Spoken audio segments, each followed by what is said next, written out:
જય શ્રી કૃષ્ણ. સર્વ વૈષ્ણવોને મારા ભગવત સ્મરણ. શ્રી ગુસાઈજી પરમ દયાલ કી જય. 252 વૈષ્ણવોની વાર્તા, જેમાં આપણે વાર્તા છે એ 13મા વૈષ્ણવની કરી રહ્યા છીએ, એક બ્રાહ્મણ બંગાળનો. અને વૈષ્ણવો આપણે અત્યાર સુધી વાર્તામાં જોયું કે તેમણે સુંદર પરકાલો છે શ્રી ગુસાઈજીને ભેટ કર્યો, તે શ્રીનાથજીને અંગીકાર કરાવ્યો. ફરી પણ તેમના મનની અંદર મનોરથ એવો છે કે શ્રી ગુસાઈજીએ અંગીકાર કરાવ્યો. તો ગુસાઈજીએ અંગીકાર કરે એવો એમનો મનોરથ છે, તે પોતે શ્રી ગુસાઈજીને જણાવે છે.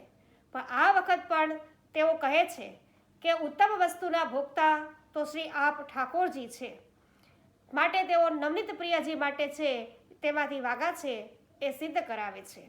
વાર્તા છે વૈષ્ણવો, હવે આગળ વધારીએ. તો અહીં એ બતાવ્યું છે કે ઉત્તમ વસ્તુ છે એ સ્વામીને અંગીકાર કરાવ્યા વગર સેવકે સર્વથા છે એ નહીં લેવી, અન્યથા બાધક થાય છે. તો વૈષ્ણવો એટલા જ માટે છે એ વાગા શ્રી નવનીત પ્રિયાજી માટે કરાવ્યા, પછી જ શ્રી ગુસાઈજી પોતાનો વાગો છે એ વેતરાવે છે. તો શ્રી ગુસાઈજીએ વાગો પોતાના માટે વેતરાવ્યો અને તેથી પેલો વિપ્ર વૈષ્ણવ ખૂબ જ રાજી થાય છે અને દરજીએ બધા વાગા સિદ્ધ કરી લાવ્યો છે. અને શ્રી ગુસાઈજી એક વાગો શ્રી નવનીત પ્રિયાજીને ધરાવે છે, પછી પોતે મંદિરમાં જઈને ભોજન કરીને વિશ્રામ કરીને પેલો વાગો પહેરી અને ગાદી તકીએ બિરાજે છે. પેલા બ્રાહ્મણ એ દર્શન કરી અને મનોમન ખૂબ જ રાજી થાય છે. એ વૈષ્ણવ ગોકુળમાં રહે છે ત્યાં સુધી સ્વયં શ્રી ગુસાઈજી રોજ એકવાર એ વાગો પહેરે છે અને પછી એ બ્રાહ્મણ વૈષ્ણવ શ્રી ગુસાઈજીની વિદાય લઈ અને સ્વદેશ પાછો ફરવા નીકળે છે. ત્યારે શ્રી ગુસાઈજી તેને તેની આજીવિકા સ્ત્રોત અંગે પૂછે છે અને તે પ્રભુને બધી વાત કહે છે.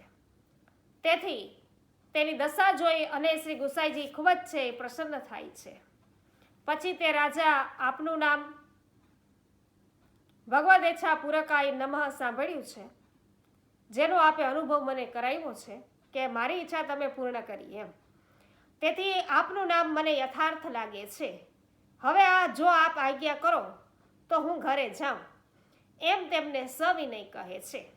શ્રી ગુસાઈજી છે એ તો ખૂબ આનંદથી તેમને વિદાય આપે છે અને થોડાક દિવસમાં તે બંગાળમાં સ્વગૃહે પાછો ફરે છે. તે ઘરે આવે છે. તે દિવસે તેના પિતાનો શ્રાદ્ધનો દિવસ હોય છે અને તેની સ્ત્રી આગલા દિવસે ક્યાંકથી અડદની દાળ અને તેલ છે માંગી લાવી હતી, જેને ધોઈ ભીંજવી વાટી તેના વડા કરે છે અને ત્યારે જ વિપ્ર ઘરે આવે છે. તેને જોઈ અને તેની સ્ત્રી તેને સારું થયું કે તમે ઘરે આવ્યા, તમારા પિતા છે એનું આજે શ્રાદ્ધ છે, તેથી મેં વડા બનાવ્યા છે, તમે જઈ અને શુદ્ધ શ્રાદ્ધ જલ્દી કરી આવો, એમ કહે છે. વિપ્ર તેને શ્રાદ્ધ દિન કઈ રીતે થાય એમ પૂછે છે.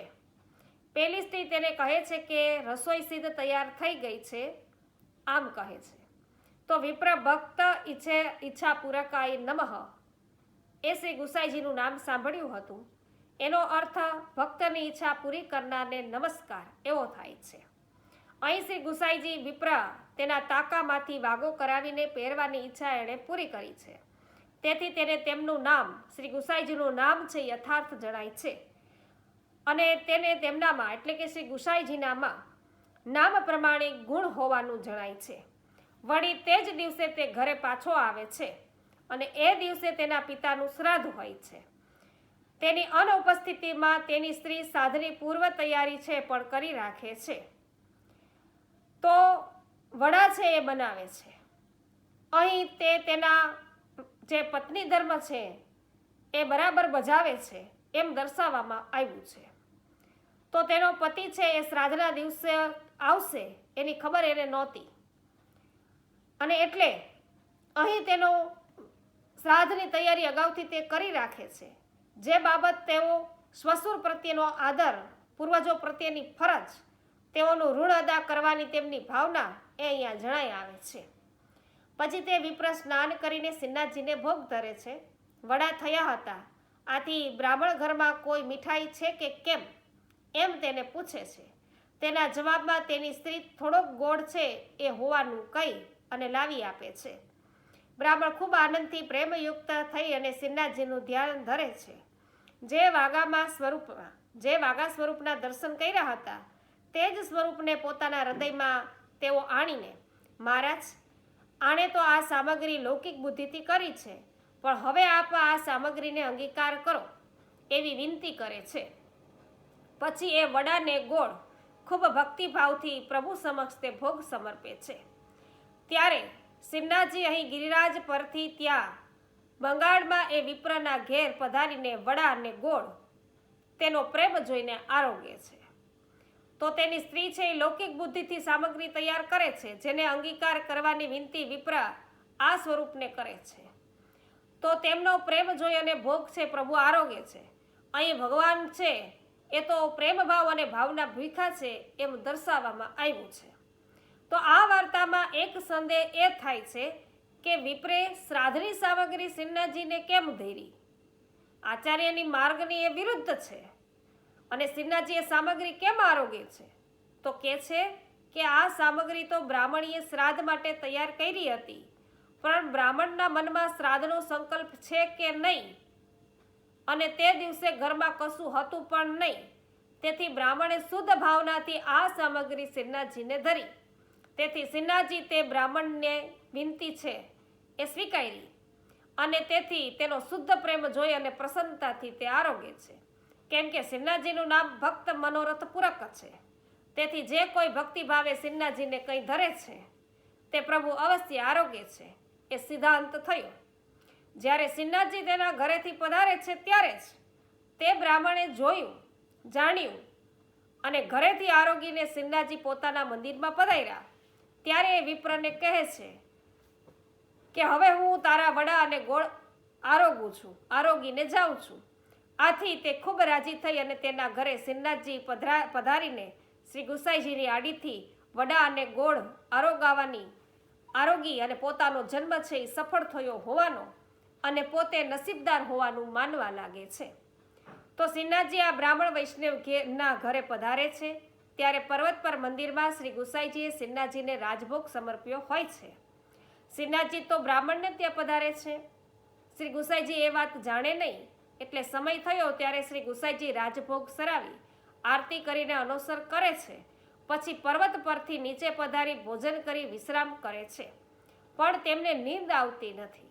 ત્યાં તો શ્રીનાથજી એક લાલ છડી શ્રી હસ્તમાં લઈ અને શ્રી ગુસાઈજી પાસે પધારે છે. તેમણે દંડવત કરીને પોતાની સૈયા ઉપર શ્રીનાથજીને પધરાવીને કપોલ અને ગાલ પર હાથ ફેરવીને, બાબા, આજ ઉદાસ કેમ છો એમ પૂછે છે. ત્યારે શ્રીનાથજી પોતે તો આજે ભૂખ્યા છે એમ કહે છે. આથી શ્રી ગુસાઈજી શ્રીનાથજીને આપે હમણાં તો રાજભોગ આરોગ્યો છે, વિશેષ કંઈ જોઈતું હોય તો ચાલો હું આપું એમ કહે છે. ત્યારે શ્રીનાથજી રાજભોગ સર્યો ત્યારે આવ્યો હતો, જેથી રાજભોગ મેં આરોગ્યો નથી. શું કીધું શ્રીનાથજી? કે રાજભોગ સર્યો ત્યારે આવ્યો હતો, જેથી રાજભોગ મેં આરોગ્યો નથી એમ જણાવે છે. તે શ્રી ગુસાઈજીની આડીથી શ્રીનાથજી વિપ્રને ત્યાં છે એ વડાને ગોળ આરોગે છે. તેથી એ વિપ્ર ખૂબ રાજી થાય છે અને એનું અહોભાગ્ય હોવાનું, પોતાનો જન્મ સફળ થયા હોવાનું માને છે. આમાં શ્રીનાથજી પ્રત્યેનો તેનો ભક્તિભાવ જણાય છે. શ્રીનાથજી તો બ્રાહ્મણને ત્યાં વડા અને ગોળ આરોગીને પોતાના મંદિરે પધારે છે. શ્રી ગુસાઈજીને એની જાણ નથી, એટલે તેઓ સમય થયે રાજભોગ છે એ સરાવે છે. આથી શ્રીનાથજી ભૂખ્યા જ રહેવું પડે છે. તો આનો આશય એ છે કે ભક્ત ઉદ્ધારક સ્વરૂપે શ્રીનાથજીએ તે આરોગ્યો નથી, પણ તે સર્વોદ્ધારક સ્વરૂપે આરોગ્યા છે અને તમારા ભાવે હું ભૂખ્યો છું. ત્યારે તો શ્રી ગુસાઈજી દંગ રહી જઈ અને શ્રીનાથજીને, બાબા, એવા તો આપ ક્યાં પધાર્યા હતા એમ પૂછે છે. ત્યારે શ્રીનાથજી તેમને તમારા પરકાલાવાળા સેવક બંગાળી બ્રાહ્મણના ઘરે વડા અને ગોળ આરોગવા પધાર્યા હતા એમ જણાવી અને તેના ઘરના સર્વ સમાચાર શ્રીનાથજી તેમને કહે છે. એ સાંભળીને શ્રી ગુસાઈજીનું હૃદય છે એ ભરાઈ આવે છે. શ્રીનાથજી તો શ્રી ગુસાઈજી પાસેથી પર્વત પર મંદિરમાં પધારે છે. ત્યાં શ્રી ગુસાઈજી બધા ભીતરિયાઓને સ્નાન કરાવીને રાજભોગની સામગ્રી રસોઈ જલ્દીથી સિદ્ધ કરી સ્વયં શ્રી ગુસાઈજી સ્નાન કરીને પર્વત પર મંદિરમાં પધારે છે. શંખનાદ કરાવીને એક થાળ લાડુનો ભોગ ધરાવે છે અને રસોઈયો શ્રી ગુસાઈજીને મહારાજ રસોઈ સિદ્ધ થઈ ગઈ છે, તૈયાર છે એમ જણાવે છે. પછી ભોગ સરાવીને તેઓ શ્રીનાથજીને રાજભોગ સમર્પે છે. પછી સમય થયે ભોગ સરાવીને તેઓ આરતી કરે છે. પછી અનોસર કરાવીને તેઓ પર્વત પરથી નીચે પધારીને પોતાની બેઠકમાં બિરાજે છે. બંગાળી બ્રાહ્મણને પત્ર લખીને બે વ્રજવાસીને એને ત્યાં મોકલે છે. પત્રમાં અમુક દિવસે શ્રીનાથજીને શું સમર્પ્યું હતું એનો જવાબ છે અમને લખી મોકલ એમ જણાવ્યું હતું. બે વ્રજવાસી તેના ઘરે જાય છે. તો વૈષ્ણવો પેલા બ્રાહ્મણના ઘરના સમાચાર સાંભળી અને શ્રી ગુસાઈજીનું હૃદય છે એ ભરાઈ આવે છે. અહીં તેમની સેવક પ્રત્યેની લાગણી છે એ જોવા મળે છે. વળી તેઓ શ્રીનાથજી ભૂખ્યા હોવાનું જાણીને તેઓ પ્રથમ એક થાળ લાડુનો અને પછી રસોઈ તૈયાર થઈ રાજભોગ ફરીથી શ્રીનાથજીને ધરાવે છે. તો અહીં શ્રીનાથજી તરફનો તેમનો ભક્તિભાવ છે એ દર્શાવવામાં આવ્યો છે. વૈષ્ણવ છે મનોમન રાજી થાય છે. વ્રજવાસીઓ શ્રી ગુસાઈજીનો પત્ર તેના હાથમાં આપે છે. શ્રીનાથ દ્વારના તે દિવસના સઘળા સમાચાર તેને કહે છે. આથી તે પ્રેમ આતુર થઈને ખૂબ ભક્તિભાવથી પ્રભુનો પત્ર માથે ચડાવીને દંડવત કરીને પછી વાંચે છે અને મનમાં ખૂબ જ રાજી થાય છે. વ્રજવાસીઓને ઉતારીને સારી પેઠે રસોઈ કરાવીને પ્રસાદ લેવડાવે છે. રાતે તે પત્રનો જવાબ લખે છે. તેમાં ઘણી રીતે શ્રીનાથજીને વિનંતીઓ લખી અને તે દિવસનો બધો પ્રકાર લખી મોકલે છે. તદુપરાંત મહારાજ શ્રીનાથજીએ આપની કાનીથી આડીથી બધું માની લીધું, તેથી મારું અહોભાગ્ય છે. રાજ વડા પણ થોડા જ હતા એમ પણ તે પત્રમાં જવાબમાં લખી જણાવે છે. પછી તે બંને વ્રજવાસીઓનું રૂઢી રીતે સમાધાન કરીને શ્રી ગુસાઈજી પાસે મોકલે છે. એ બંને વ્રજવાસીઓ થોડાક દિવસમાં બંગાળથી શ્રી ગોકુળમાં શ્રી ગુસાઈજી પાસે આવે છે. તો વૈષ્ણવ છે એનો પત્ર તેમને આપે છે ગુસાઈજીને. એ વૈષ્ણવનો પત્ર સ્વયં શ્રી ગુસાઈજી કૃપા કરીને વાંચે છે અને મનમાં ખૂબ પ્રસન્ન થાય છે. પ્રભુએ પત્ર ચાચા હરિવંશજીને આપી બધા સમાચાર કહે છે. આથી ચાચાજીનું હૃદય છે એ ભરાઈ આવે છે. આ વિપ્ર શ્રી ગુસાઈજીનો આવો કૃપાપાત્ર ભગવદીય હતો, તેથી એની વાર્તા ક્યાં સુધી કહેવી. તો વૈષ્ણવો બંને વ્રજવાસીઓ પ્રભુનો પત્ર છે એ પેલા બ્રાહ્મણ વૈષ્ણવને આપીને શ્રીનાથ દ્વારના તે દિવસના સઘળા વૃત્તાંત તેમને કહે છે. એથી ખૂબ એ ભાવ વિભોર બની જાય છે અને પ્રભુનો પત્ર છે પ્રેમ આતુર થઈને માથે ચડાવે છે, દંડવત કરી અને વાંચે છે. તે પહેલાં તે પ્રભુનો પત્ર એ માથે ચડાવે છે. તો વૈષ્ણવો આથી તેમનો શ્રી ગુસાઈજી પ્રત્યેનો જે ભાવ છે એ અહીંયા જણાઈ આવીએ છે. એ ગુસાઈજીને સેવ્ય માને છે અને પ્રભુ તરીકે લેખે છે અને આદરપૂર્વક તેમનો પત્ર છે એ વાંચે છે. તો શ્રી ગુસાઈજી તેના ઘરે બિરાજતા નહીં હોવા છતાં તે દંડવત કરે છે. આમ અહીં શ્રી ગુસાઈજી પ્રત્યેનો તેનો આદરભાવ ભક્તિભાવ છતો થાય છે. વળી તે બંને વ્રજવાસીને ઉતારીને સારી પેઠે રસોઈ તૈયાર કરીને પ્રસાદ લેવડાવે છે. અહીં તેની આતિથ્ય ભાવના છે એ પણ જોવા મળે છે. તો વળી તે પત્રના જવાબમાં મહારાજ આપની કાનીથી આડીથી શ્રીનાથજીએ બધું માની લીધું, એ મારું અહોભાગ્ય છે એમ લખી જણાવે છે. તે પોતાના સદનસીબ માટે શ્રી ગુસાઈજીને નિમિત્ત માને છે, કારણરૂપ માને છે અને એ માટેનું શ્રેય તે શ્રી ગુસાઈજીને આપે છે. અહીં તેની નમ્રતા અને શ્રી ગુસાઈજી પ્રત્યેનો આદર છે એ આપણને જણાઈ આવે છે. શ્રી ગુસાઈજી તેનો પત્ર વાંચી તેની નમ્રતા નિખાલસતા અંગે જાણીને મનોમન ખૂબ જ રાજી થાય છે. ચાચા હરિવંશજી પણ એ પત્ર વાંચીને ગદગદિત થઈ જાય છે. આમ અહીં સેવ્ય અને સેવક વચ્ચેનો સંબંધ છે એ ઉજાગર કરવામાં આવ્યો છે. વૈષ્ણવો, તમને આ બ્રાહ્મણ જે બંગાળના છે એમનો એ વાર્તા પ્રસંગ સાંભળી અને આનંદ થયો હોય તો અવશ્ય વિડીયોને લાઈક, કમેન્ટ અને શેર કરવાનું ભૂલશો નહીં. હજુ સુધી અમારી ચેનલને સબસ્ક્રાઈબ ન કરી હોય તો અવશ્ય કરી લેજો. આવા જ સત્સંગો સાંભળવા સ્ક્રીન પર લિસ્ટ આપેલ છે તેના પર ક્લિક કરજો. સર્વને મારા જય શ્રી કૃષ્ણ. શ્રી ગુસાઈજી પરમ દયાલ કી જય.